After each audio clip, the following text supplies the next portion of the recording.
You're listening to an Airwave Media Podcast. Hello, and thanks for joining Revolution 250.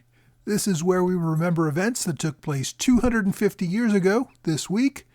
It's a short bonus episode from the American Revolution podcast to remember these important 250th anniversaries from the Revolutionary War. This week, the Continental Navy returns from its first mission to the Bahamas, returning to New London, Connecticut on April 8, 1776. In late 1775, the Continental Congress cobbled together a small Continental Navy, converting a few merchant ships into warships. It named Esek Hopkins as commander of the fleet and gave him, quite frankly, ridiculous orders to sail out and pretty much destroy the entire British Navy. Instead, Hopkins took his fleet out to the Atlantic in February of 1776 and sailed down to the Bahamas to raid that island for gunpowder and other military stores. That raid, which took place in early March, was successful, but the British defenders were able to hide many of their supplies from the Continentals. The fleet then took weeks returning home.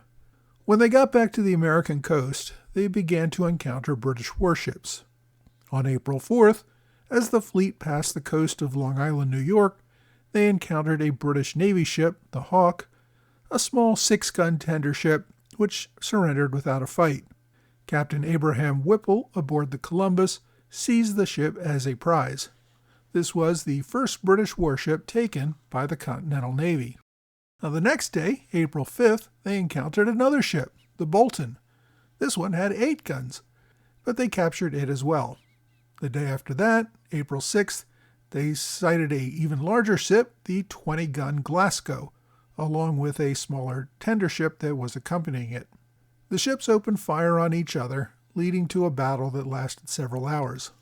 The captain of the Glasgow, realizing that he was outnumbered and outgunned, eventually made a run for it and escaped capture, leaving only the smaller tender ship as a prize.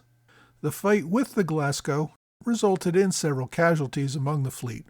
Captain Hopkins of the Cabot, who was Commodore Hopkins' son, was seriously wounded along with 7 others on his ship.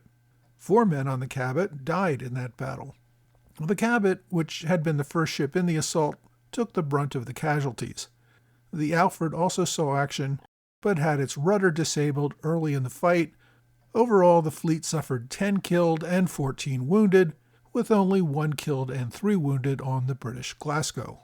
The following day, April 7th, Captain John Barry, commanding the Lexington, encountered a smaller tender ship called the Edward.